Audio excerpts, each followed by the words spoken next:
Bienvenidas a todos ustedes. Soy el doctor Restituyo, presidente de la Asociación Hispana de Profesionales de la Salud, en su programa de cada miércoles, La Hora del Neurólogo, en TVA Si Tu Voz, hoy, 3 de noviembre del año 2021, a las 8 de la noche. Hoy nuestro invitado es el doctor Tito Suero Portorreal, con un tema que tratará sobre la analogía de un sistema de emergencias médicas con una estructura fetoplacentaria en la República Dominicana. ATSI es una institución sin fines de lucro, agrupa todos los profesionales de la salud, no religiosa, no política, fundada hace 32 años. Logramos nuestros objetivos haciendo conferencias, congresos, como esto, las conferencias hacemos martes, miércoles y sábado por Zoom. Ofrecemos por más de 15 años certificaciones nacionales con varios boards, con varias instituciones. La más reciente es LANCA, que tenemos un acuerdo de trabajo. Si usted es dentista o tiene un familiar dentista, puede certificarse como asistente dental o asistente médico, puede ser laboratorista, puede ser terapista físico. Tenemos varios programas que le permiten certificarse a nivel nacional y a la vez obtener trabajo. Quiero hacer un anuncio público a los que están conectados, nuestras enfermeras, nuestros médicos. Tenemos becas disponibles, no son muchas, son 10 para el segundo Congreso Latinoamericano de Nutrición que se ofrece, va a ser en noviembre 18, 19 y 20 en México, pero es virtual, se va a ofrecer virtual y estamos ofreciendo alrededor de 10 becas limitado. Así que por favor, si a alguien de ustedes le interesa participar en este Congreso Latinoamericano, donde van a participar más de 10, 15 países ya están registrados, ya lleva una registración de más de 500 profesionales, sobre todo dietistas del área de la nutrición. Nuestra asociación fue invitada a ofrecer un panel con el doctor Williams, el ingeniero chileno Luis Loyola, y quien les habla, vamos a hacer un panel sobre la experiencia en la prevención del stroke y nuestra experiencia en educación con las ferias comunitarias de la salud, que como algunos de ustedes sabrán, nuestra asociación tiene 29 años en promedio haciendo ferias y trabajando con educación y prevención, y en este caso dedicado a lo que es la prevención del ACV. Quiero ofrecerle, darle esta buena noticia que ya está saliendo en todos los medios de comunicación. Un reconocido médico nuestro, pediatra, el doctor Juan Tapia Mendoza, fue reconocido, se le ganó el premio al reportaje por su labor social como grafitero, el artista grafitero que se convirtió en médico. Es una historia interesante que le invito a que lo lean. Mucha de su historia yo no la conocía. Su centro de pediatría está dedicado era un anfiteatro y él lo convirtió en una sala, una galería de arte, donde luego que cierra la clínica, los artistas hacen presentaciones, hacen dibujos, pinturas y la llevan ahí. Nuestra asociación ha recibido mucho apoyo ahí cuando hacía los eventos y las recepciones de nuestros congresos médicos. Así que nuestra felicitación al doctor Juan Tapa Mendoza, que ganó este premio de reconocimiento del Instituto de las Artes y las Ciencias de New York. Un Emmy se ganó. Les recuerdo que este sábado va a haber un cambio de hora. Este programa, en vez de seguirá siendo a las 8 de aquí, 8 de Nueva York, de New Jersey, pero para la República Dominicana será a las 9 de la noche. Así que lamentamos mucho el cambio. Yo sé que a algunos quizás se les hace un poquito más difícil entrar, pero también es más cómodo participar en esto. Siempre mire la foto de la pasada feria de la salud. Estuvimos compartiendo con como ustedes lo ven ahí, la jefa del staff de la comisionado de salud del estado de New Jersey, donde muy pronto va a estar aquí en nuestra asociación dictando una conferencia de su experiencia trabajando con el Departamento de Salud y ahora con la comisionada de salud del estado de New Jersey, que como ustedes saben, ayer tuvimos elecciones en el estado de New Jersey y hay una disputa bastante fuerte con relación a si él se queda o no el gobernador. Pero ahí estamos y es bueno, estamos abriendo esa relación de que ya se habían eh, No habíamos tenido más contacto con ella, con Andrea Martínez, y que va a estar con nosotros. Quiero dar paso a a la doctora Kenia Félix para que presente nuestro invitado, el doctor Tito Suero Portorreal, en el día de hoy. Doctora Kenia, adelante. Sí, gracias, doctor. Muy buenas noches. Como ya dijo el doctor, mi nombre es Kenia Félix, médico dominicano. Para mí en el día de hoy y para ATSI, en nombre de ATSI, yo le doy la bienvenida al doctor Tito Suero, quien es un personaje más que conocido y admirado por la mayoría de médicos dominicanos. Fue mi maestro en 3 ocasiones, le agradezco mucho, no solamente las enseñanzas didácticas, sino también los valores humanos que él suele inculcar. Así que un placer en el día de hoy tenerlo y presentarlo. Bienvenido, doctor. Comienzo diciendo que el doctor Tito Suero Portorreal es médico traumatólogo y es licenciado en Historia de la Universidad Autónoma de Santo Domingo. Fue profesor por alrededor de 40 años de traumatología, de bioética y de historia de la medicina. Ha ocupado diversos cargos, pero entre ellos los más importantes, el cargo de director del Hospital Darío Contreras, también jefe de servicio de emergencia en el Hospital Darío Contreras y también en la Policía Nacional, oficial jefe de trauma de la Fuerza de Tarea de Quisqueya, el movimiento que se realizó en Irak en el año 2003, y presidente de la Sociedad Dominicana de Ortopedia y Traumatología, también presidente de la Sociedad Dominicana de Historia de la Medicina. En el año 2000 creó la primera residencia de medicina de emergencia del país en el Hospital Darío Contreras y fue de los docentes formadores, de los primeros socorristas del sistema 911 que se tiene hoy día en el país.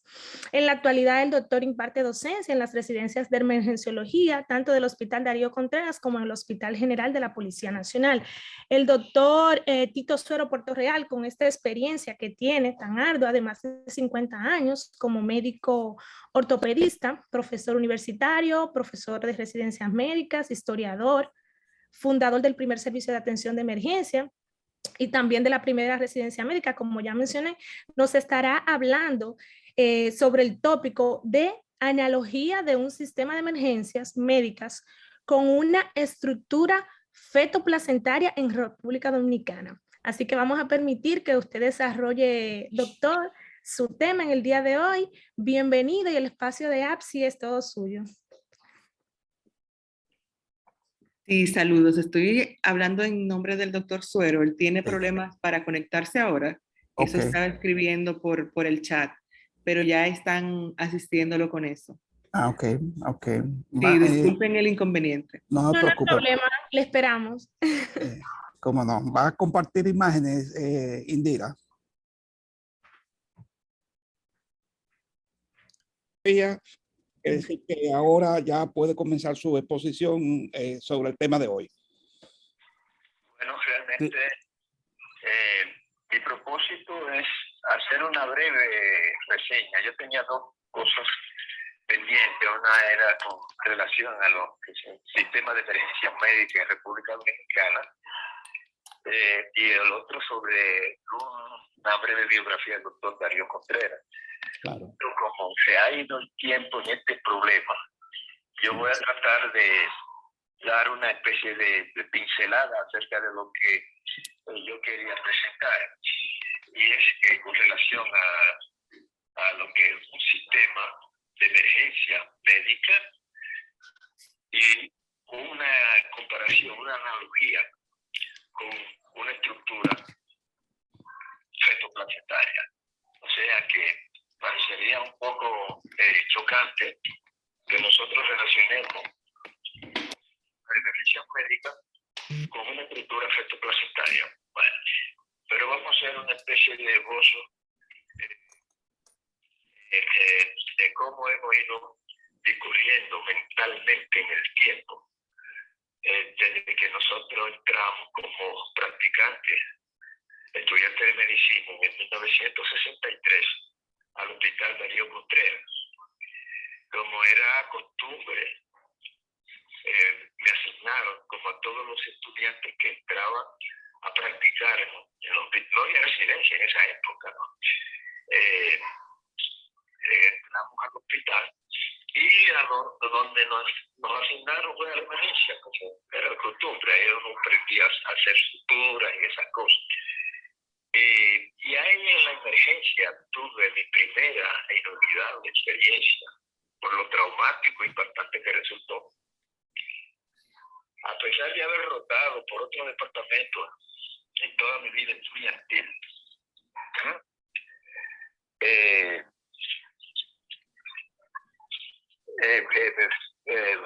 por sala de consulta, por sala de internamiento, por el quirófano, ninguno me causó más estrés que mi vivencia por las salas de emergencia, no solo en el Darío Contreras, sino también en otros hospitales por los cuales rotaba como estudiante, y finalmente en el Hospital Viaibar, donde hice mi pasantía antes de ir a hacer la especialidad de ortopedia y traumatología.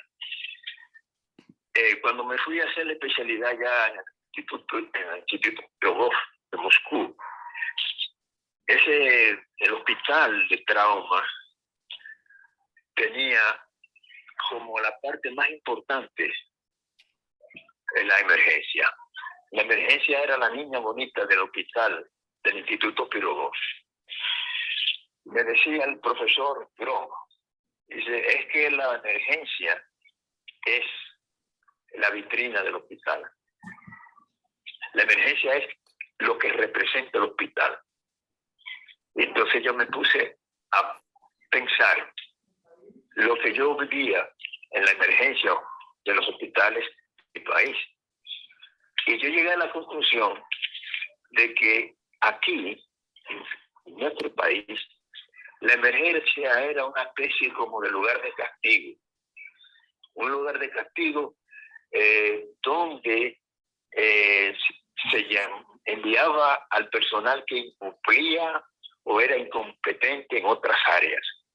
Fulano no sirve, mira, mándalo de emergencia. La enfermera tal es indisciplinada, es torpe, manda la emergencia. El doctor fulano o sea, la emergencia venía a ser, y era mi impresión, de que la emergencia era una especie de vertedero, donde se enviaba a los humanos del hospital, a manera de castigo. Entonces, ya yo tenía esa impresión. Y cuando estuve ya en el hospital, en el Pirogov, y yo vi la manera cómo llegaban los pacientes politraumatizados, y lo comparaba con la forma como llegaban los pacientes al Darío Contreras cuando yo era estudiante, inmediatamente veía que había algo que faltaba en nuestro país. Llegaban esos pacientes estabilizados, con protección de columna cervical, inmovilización, atención extrema de la vía aérea, bien sujetos en sus tablas final. Para mí fue una experiencia inolvidable, una experiencia inolvidable. Entonces, cuando regreso al país, y de nuevo vuelvo a mi querido hospital Dr. Darío Contreras, y sigo viendo la llegada de pacientes de cualquier forma, menos como debían llegar. Llegaban en triciclos, llegaban en camionetas, llegaban en carros, todos llegaban menos de la manera como yo me había acostumbrado a ver allá en el Pirogov. Entonces, tenía la sensación de que algo me faltaba, y era la concepción de qué es un sistema de emergencia médica. Entonces, veía la definición del sistema de emergencia médica como una estructura orgánica cuya misión es prestar servicios de urgencias rápidas y eficientes, tanto en eventos ordinarios como en eventos catastróficos. Esa es una definición muy académica, realmente una definición que define bien lo que es un sistema de emergencias médicas. Porque posteriormente tuve contacto con algunas instituciones extranjeras a través de revistas y a través de congresos a los que asistía, y pude tener conocimientos acerca de los servicios de emergencia médica como el 911 de Estados Unidos, que fue creado en el 1973, y el SAMU, creado por el profesor Luis Larén en Marsella, Francia, que es el sistema de emergencia extrahospitalaria que se maneja en Europa. Entonces, eran dos sistemas que tenían una característica, y era precisamente eso, ser un sistema. Entonces, digo, bueno, nosotros tenemos en Santo Domingo, tenemos aquí salas de emergencia, nosotros tenemos esto, tenemos aquello, pero no veo que hay veo eslabones. Yo veo eslabones, pero no veo eslabones enlazados a una cadena continua, interconectada, que garantice la integridad vital del paciente, ya sea víctima de evento traumático o una situación clínica, ¿verdad? Entonces empecé a pensar en de qué manera esa impresión podía ser diferente, porque yo veía que sí, que había interés. Teníamos una Cruz Roja, teníamos que tenía ambulancias, teníamos ambulancias en los hospitales que llevaban pacientes a hacerse estudio a otros hospitales o a trasladarlo a su domicilio, volver, etcétera. Pero no había algo como lo que yo había visto y lo que yo luego tuve conocimiento por la experiencia del 911 de Estados Unidos y el SAMU de Francia. Estando en esa situación, y ya yo como jefe de emergencia y coordinador de la residencia de ortopedia del Darío Contreras, llegó el doctor Felipe Rodríguez. Felipe Rodríguez es un médico cirujano especializado en cirugía de emergencia,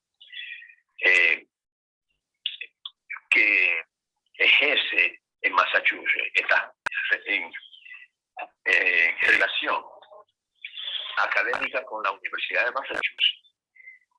Y con él llegó el doctor Richard Agababian, que en esa época era el presidente de la Sociedad Internacional de Medicina de Emergencia.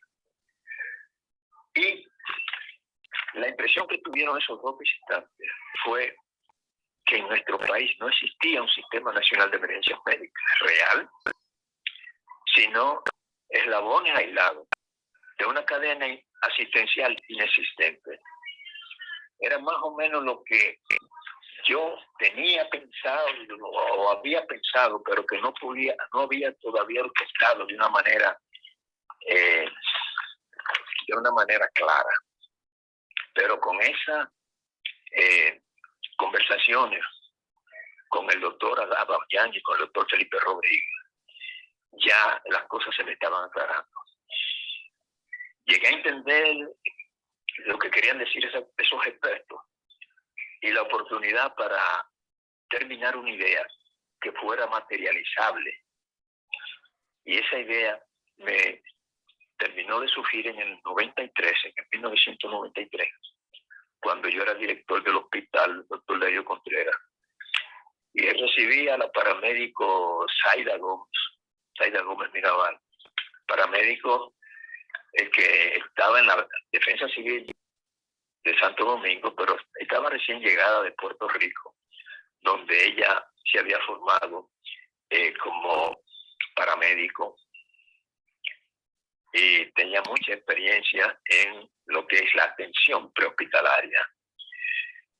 Y ella se puso a la disposición mía cuando yo le estaba explicando sobre los problemas de la ausencia de un sistema efectivo de transporte y de para que los pacientes que llegaran al hospital llegaran en condiciones por lo menos salvables. Empezamos a trabajar y formamos una escuela de técnicos en emergencias médicas. Una escuela en la que los que ingresaron, ese grupo que ingresó, fue un grupo que tuvo una formación técnica y práctica de 700 horas. Son casi 6 meses de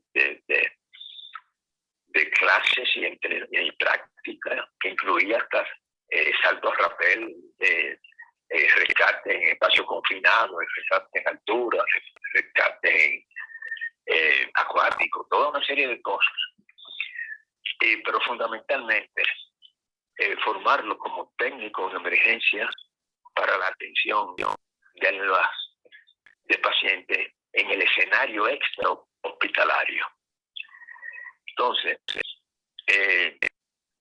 el primer grupo fue de 17 jóvenes, de los cuales la mayor parte siguió la carrera de medicina, y apenas 5 de ese grupo se decidieron a seguir como técnicos de emergencia y se incorporaron a la Cruz Roja, unos y otros a una compañía privada de servicio de ambulancia que recién se estaba gestando allá aquí en Santo Domingo.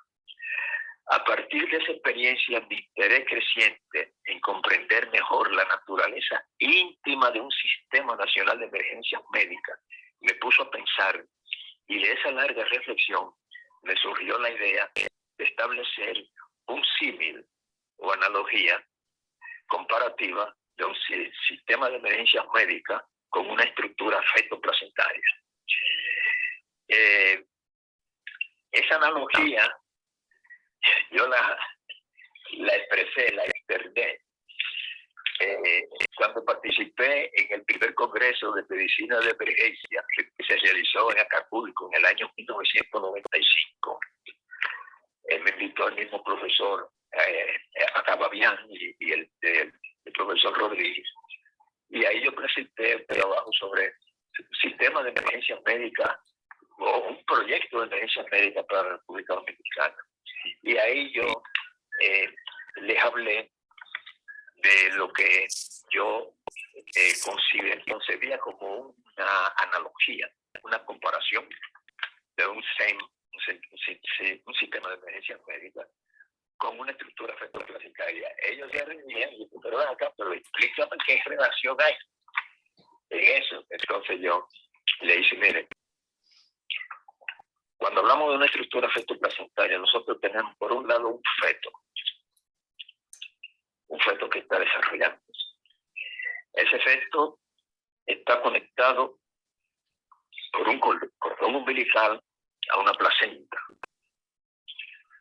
El feto, a su vez, está protegido por una bolsa amniótica, el saco amniótico, que es vital para su existencia, para su supervivencia. Y por encima de esta cadena, donde cada una de esas estructuras forma un eslabón, un saco amniótico, cordón umbilical y placenta, existe entonces una estructura superior que es el eje hipotálamo hipofisario gonadal. Esa estructura hipotálamo hipofisario gonadal es la que garantiza que la supervivencia de ese feto se asegure. Entonces yo me decía, sí, hasta ahí todos lo sabemos cómo es que funciona la cosa, pero dime, aterriza dónde está el sistema de emergencia médica. Entonces yo le dije, mira, el feto en un sistema de emergencia médica es la víctima de un evento, ya sea de un evento traumático, de un evento clínico, de cualquier otra naturaleza. Ese es el feto. El cordón umbilical es el servicio, es la atención prehospitalaria, el servicio de atención prehospitalaria, constituido por las ambulancias y por el personal técnico de emergencias médicas y paramédicos. Y los conductores de transporte sanitario, que son los choferes. Todo con un entrenamiento para la atención de soporte vital básico o soporte vital avanzado. Eso es el cordón umbilical. Oh, qué bien. Y entonces la placenta. La placenta es la emergencia hospitalaria. O sea, donde llega el cordón umbilical, donde se conecta el cordón umbilical. Esa es la placenta. Y entonces me decían, pero mira, es cierto, está buena la comparación, pero falta algo más. Y es sacroamniótico. Yo le decía, el sacroamniótico es la comunidad, la gente que rodea a esa víctima, ya sean los familiares que están en la casa con su enfermo, que ha hecho su crisis anginosa o su crisis de dinero, o en la calle el que sufrió el accidente y está rodeado por gente que está viendo o está haciendo algo, y hay un policía y hay gente civiles y etcétera. Todo eso conforma el saco amniótico. Y dicen ellos, sí, pero mira, es verdad. Y entonces el eje hipotálamo hipofisario, digo, bueno, el eje hipotálamo hipofisario es el nivel político, el nivel que está por encima y que está constituido por el Ministerio de Salud, que está constituido por el Servicio Nacional de Salud, que está constituido por esa estructura política gerencial, que es la que gobierna y la que da la directriz para lo que hay debajo. Entonces está ya conformado un sistema de emergencias médicas donde cada una de esas estructuras juega un rol bien definido. Usted tiene un feto que está dependiendo de un saco amniótico eficiente. Si ese saco amniótico no sirve, no hay garantía para ese feto. Si ese saco amniótico está constituido, ya pasando a lo que es el sistema, por gente que lo que va es a tirarle fotos al individuo que está perdiendo la vida por un problema de ventilación, o que lo cogen, lo levantan y lo ponen para llevárselo a un lugar, y lo que hacen es que terminan de lesionarle a la columna y producirle una sección medular que no había recibido en el accidente, pero que ese saco amniótico ineficiente, sin conocimiento, con deseo quizá de ayudar, pero sin tener conocimiento, lo hace. O el individuo que hace un paro presenciado, un paro cardíaco, y lo que están ahí, ese saco amniótico, no sabe qué hacer, sino hacer, abran la camisa, denle calor, de nuevo, abran para que le entre aire. Nadie, ninguno de esos sabe dar compresiones, no sabe RCP, no tiene la mínima idea de lo que es eso, ni siquiera el policía que está ahí, ni siquiera. Entonces, si el saco amniótico no sirve, no va a haber garantía para que ese efecto se sobreviva. Cordón umbilical. Si no hay un sistema de atención prehospitalaria adecuado, con ambulancias bien equipadas, con un personal adiestrado, un personal técnico de emergencia y paramédico que realicen frecuentes ejercicios de simulación y simulacros para estar siempre hábiles y diestros en el manejo de situaciones de emergencia. Si no sirve ese cordón umbilical, ese efecto no va a sobrevivir, ¿no?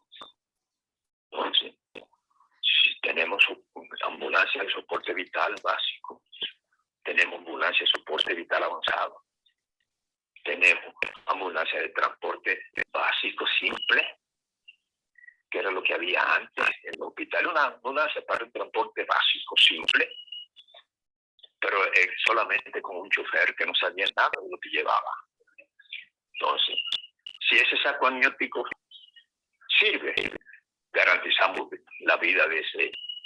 O sea, ahora, ese cordón umbilical tiene que conectarse con la emergencia hospitalaria, que es la placenta.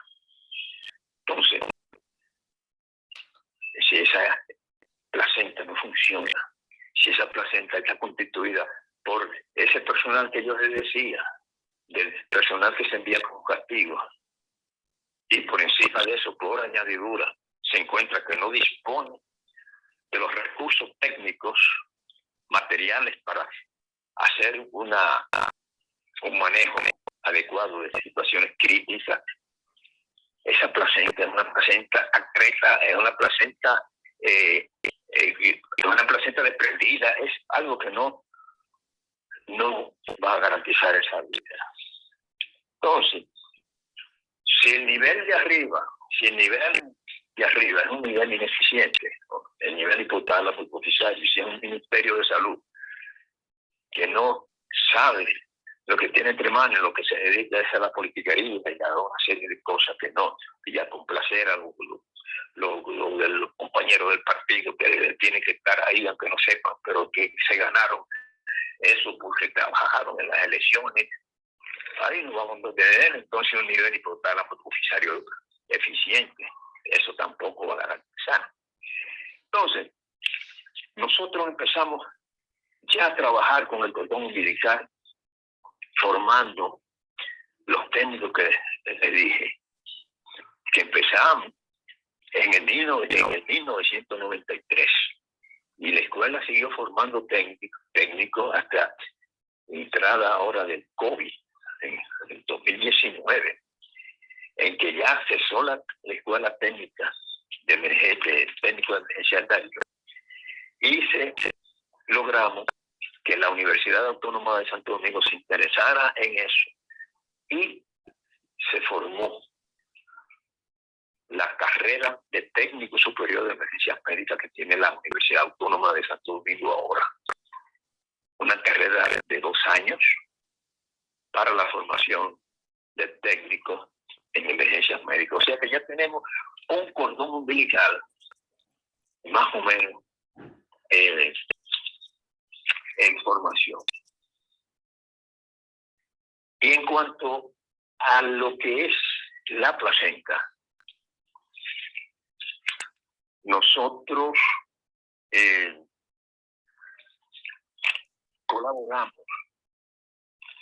a mejorar esa placenta creando también recursos humanos para esa placenta. Y esos recursos humanos que formamos fue en el año 2000, cuando allá en el Hospital Dr. Darío Contreras formamos la primera residencia de medicina de emergencia del país. O sea, la primera residencia de emergenciología, de la que salieron 6 emergenciólogos, de los cuales uno está dirigiendo la emergencia del Darío Contreras y hace años el doctor Cabrera, otro está dirigiendo la emergencia del hospital Marcelino Vélez, que es la doctora Icio Sergio. La tercera es la doctora Carmen Bautista, dirigiendo la emergencia del instituto del hospital oncológico que está en la avenida Corrección.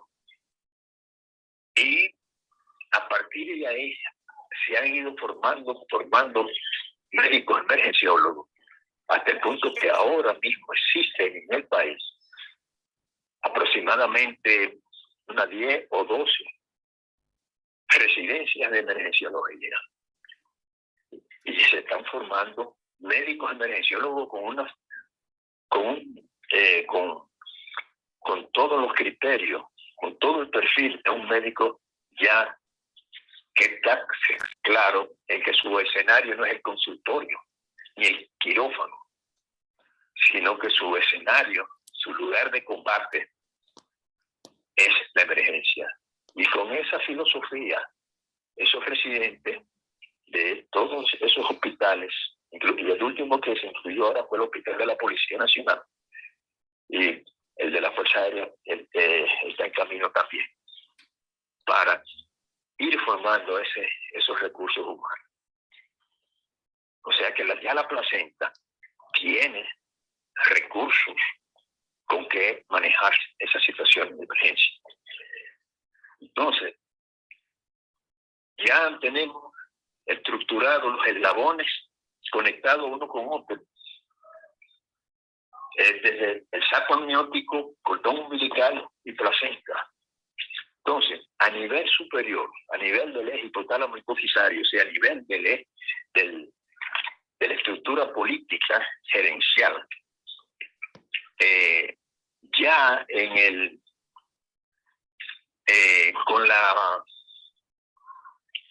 con la ley de salud, la Ley General de Salud 4201, ahí empezó a darse forma a una estructura gerencial política, o sea, a un eje hipotálamo hipofisario ya sólido, ¿no? En el 2012 se crearon los Centros Reguladores de Urgencia y Desastre, los llamados CRUD, y la Dirección Nacional de Emergencia y Desastres también. O sea que se estaba viendo que el nivel político, el nivel gerencial de arriba, estaba con la preocupación de que las emergencias médicas eran prioritarias.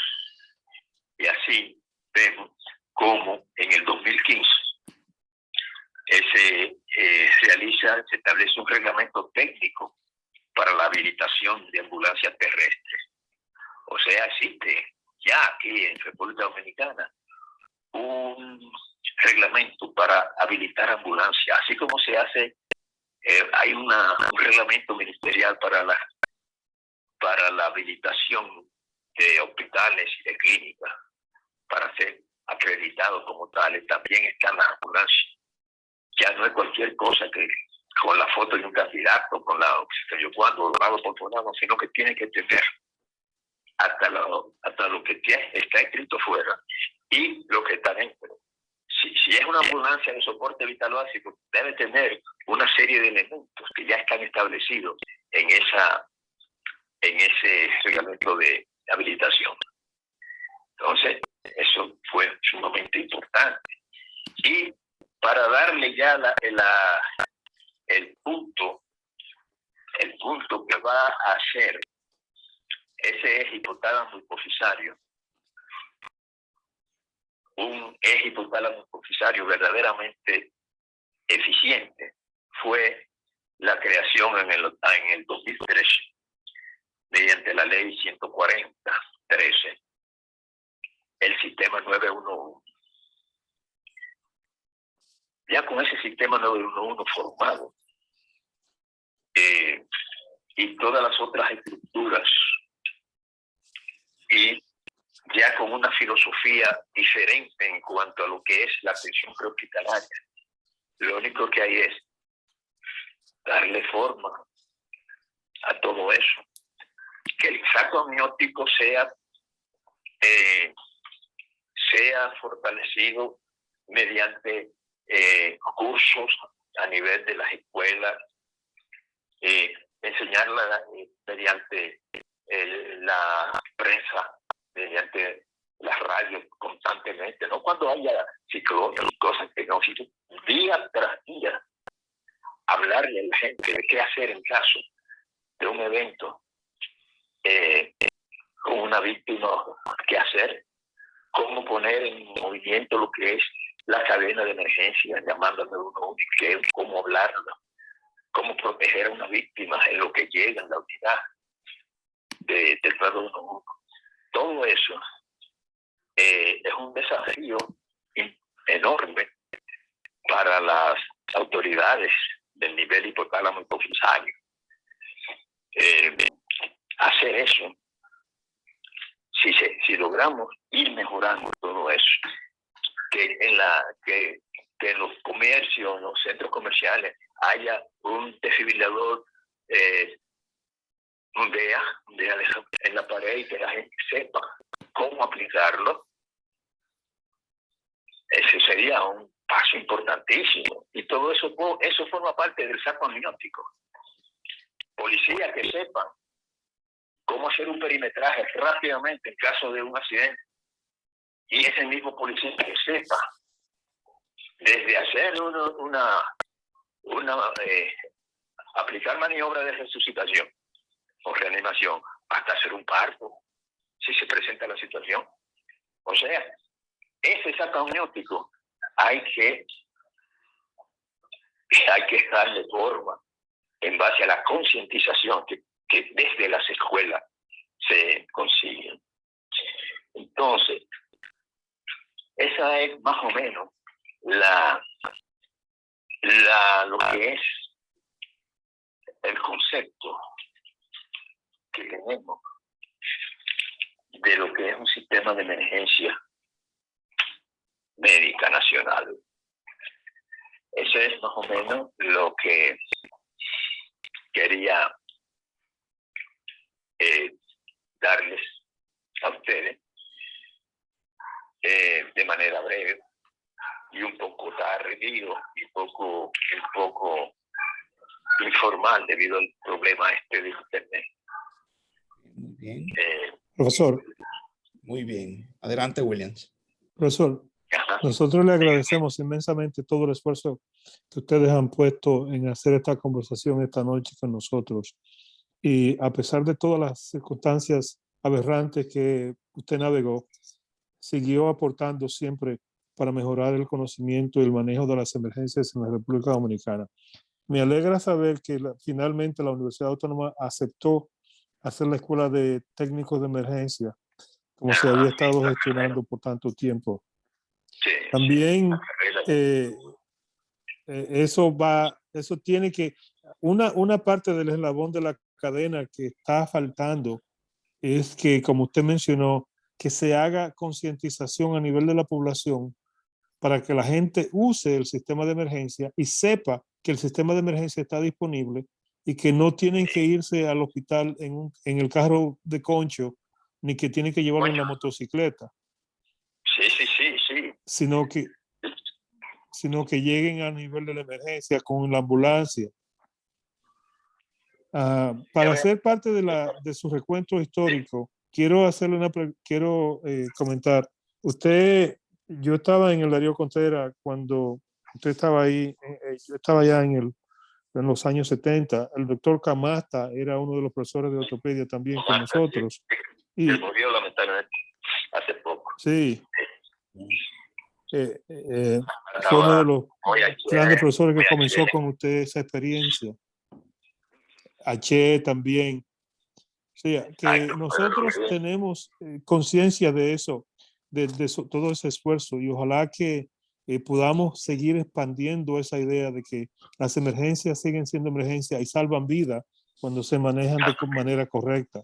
De manera adecuada, claro.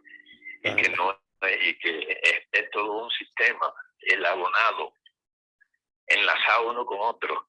Usted no hace nada con llegar con un paciente estabilizado, con una columna cervical inmovilizada, y llega al hospital y el médico le quita el collarín para irle a hacer una placa. Y venga el camillero y lo cargue de cualquier manera. Y lo deje caer. Y lo deje caer o lo que sea. Sí. Claro. Muy bien. Hace tiempo es ya... Sí.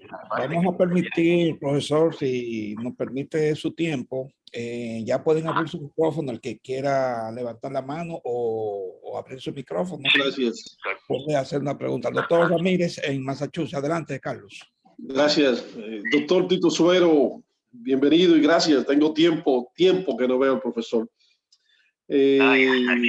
Deseándole mucha salud, ¿verdad? El doctor Carlos Williams estaba mencionando todas las grandes los grandes de la ortopedia dominicana, pero se le olvidó también al doctor Green, ¿verdad? Como me enseñé ahora. Sí, hizo grandes contribuciones. Sí, y García Lorenzo, Guillermo García, Daniel Joss. Sí, hizo grandes contribuciones, Green. Y Camasta, siempre recuerdo ese humor seco que tenía Camasta. Bueno, profesor, yo quiero hacer una pregunta. Los conocimientos que hemos tenido en la República Dominicana, no hay duda que ha avanzado a nivel médico, no tenemos la menor duda. A nivel tecnológico hemos avanzado. Pero me llama la atención, me llama mucho la atención, como un paciente como Claudio Camaño llega con un traumatismo producto de un accidente automovilístico, de acuerdo a, porque parte de mi entrenamiento, debo decirle precisamente que es precisamente de la emergencia. Me llamó mucho la atención qué pasó con ese caso. El paciente llega, quizá tengo la sospecha que fue un neumotórax o no se supo manejar, pero me cayó de muy mal gusto escuchar que no se le prestó atención. Entonces yo digo, de nada nos vale tener tanta periferia, tantos equipos tecnológicos, etcétera, etcétera, si la parte afectiva no funciona. Entonces, lo que yo quiero traer aclaración es que debemos de envolver al ciudadano que tiene que tener un compromiso. Usted quiere ser policía, pero usted no va a ser policía para tener un arma de fuego. Usted tiene un compromiso con el pueblo. Y su compromiso es que si usted está cerca de un colmadón y hay una intoxicación alcohólica y usted como agente debe de intervenir y saber cómo abrirle la vía aérea a ese ciudadano que está intoxicado, aunque usted no sepa lo que va a hacer, pero por lo menos intervino, le abrió la vía aérea para que ventile, llama al 911, el 911 llega, le pone una destroza al 50% corriendo, el paciente es llevado a la primera sala de emergencia, allí se intuba en la escena, se conecta un ventilador, etcétera, etcétera. Doctor Ramírez, entonces, vamos a hacer la pregunta porque el tiempo es corto y el profesor yo quiero ya despedirme ya con esa pregunta que le hice y quiero que se la juegue al doctor Tito Suero porque sé que le gusta mucho la historia. Galeno e Hipócrates no se conocieron. Hay una diferencia de casi 400 y pico de años. Hay una diferencia. La pregunta es, ¿quién contribuyó más a la cirugía, Galeno o Hipócrates? Gracias, doctor. Buenas noches. Naturalmente que Hipócrates, porque Galeno estableció una especie de axioma que fue fatal para el desarrollo de la cirugía y fue el asunto del pus laudable. Galeno, contrario a lo que Hipócrates había establecido, de que las heridas se manejaban en condiciones de sequedad, lavarla, secarla, incluso Hipócrates utilizaba vino, lavaba con vino y secaba bien, y eso se repetía a diario. Galeno estableció el llamado pus laudable, que se estimulara la supuración de las heridas lo más que se pudiera, porque esa supuración era la eliminación de los malos humores. Eso retrasó la cirugía por siglos, porque eso fue adoptado también por los árabes.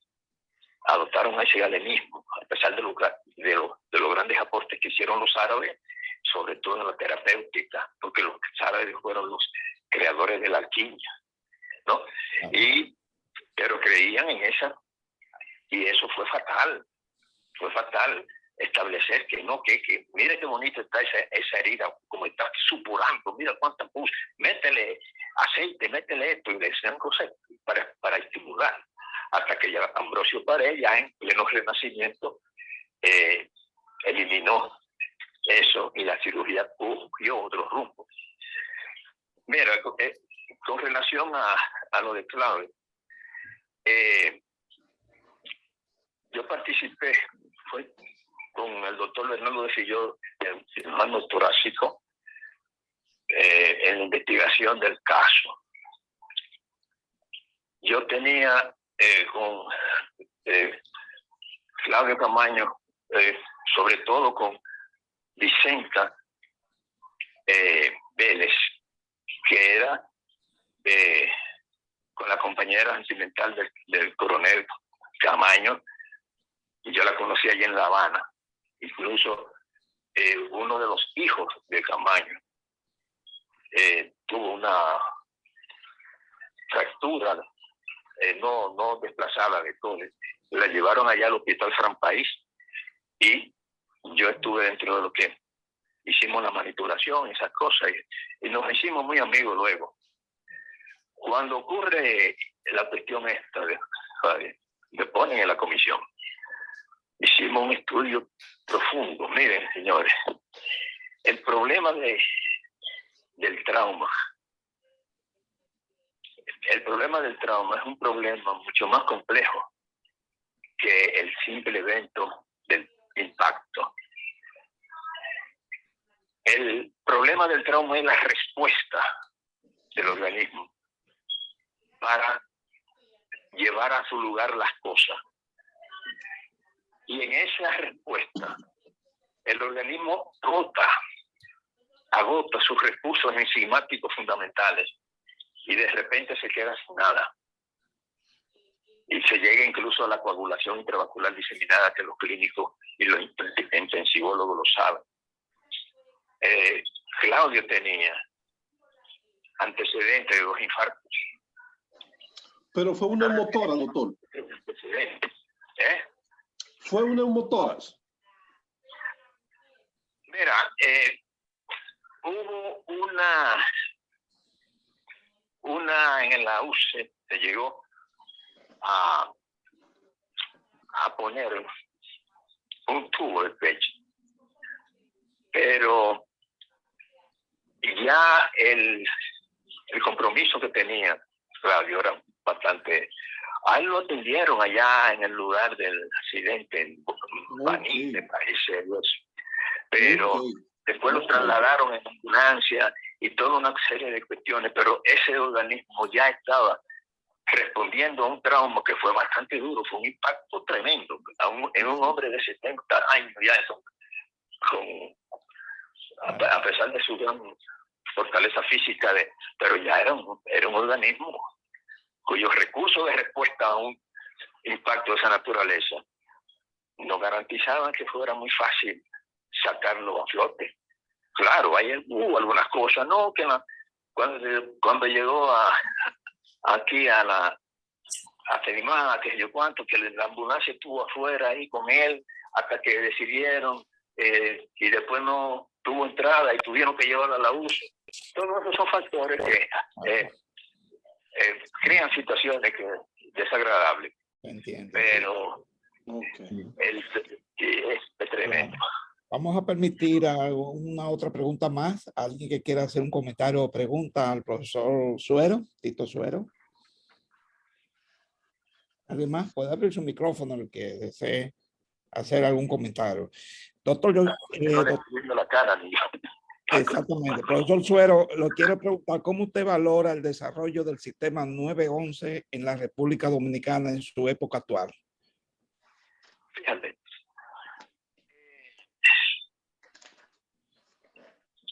Una de las cosas, pues nosotros incluso formamos parte, incluyendo al doctor Gutiérrez, que está ahora mismo viendo esta presentación, y Zaira Gómez, y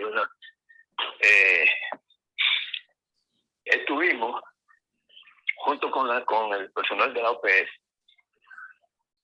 sirviendo en la formación de los primeros técnicos, de los primeros socorristas, vamos a ponerle porque eran socorristas, sí, del 911.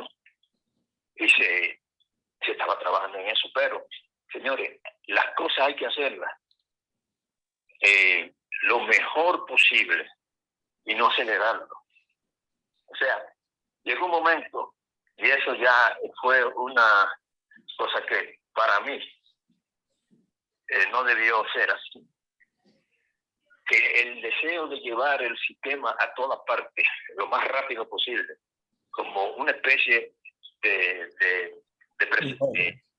elemento de ganancia política, sí, hizo que se llevara a cabo de una manera muy vertiginosa la formación de personal. Entonces, donde usted tenía que durar un tiempo más prolongado,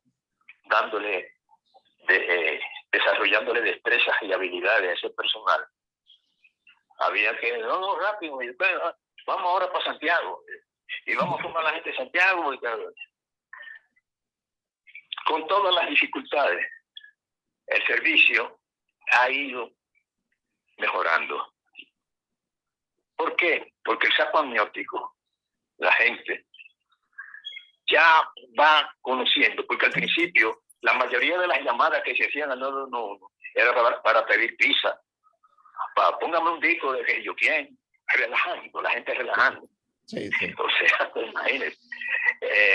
Pero ya no, ya la gente sabe en buena mayoría de casos de poner en movimiento lo que se llama la cadena de supervivencia, llamando 911.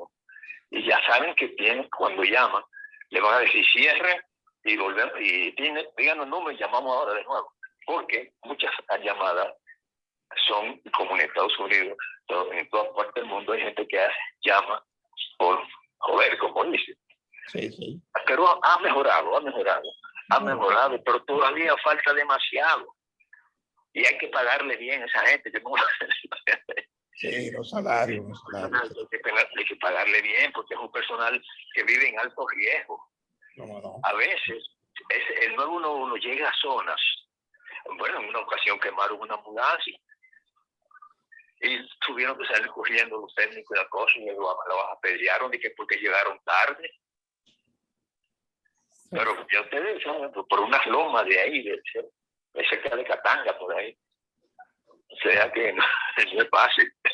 Sí, así es. ¿Alguien más? ¿Algún otro comentario o pregunta para el doctor Suero?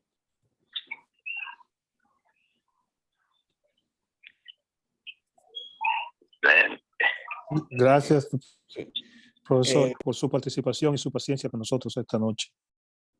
Bueno, lamentando que no haya podido participar con la visión. Quedó pendiente la biografía de un poquito la reseña del doctor Darío Contreras. Sí. Vamos a tener que repetir esta historia, doctor. Sí. Gracias, doctor Suero. Gracias al doctor José Ruiz. Bueno, lamentando los inconvenientes técnicos. No se preocupe, sí, el doctor Ruiz que sirvió de la vía para traer al doctor Suero. Gracias a Ruiz y a Indira también, su hija, que ayudó bastante con esta presentación. Buenas noches y vamos a repetirlo. Sí. Gracias, doctor. Buena suerte. Buenas noches a todos. Buenas noches. Gracias.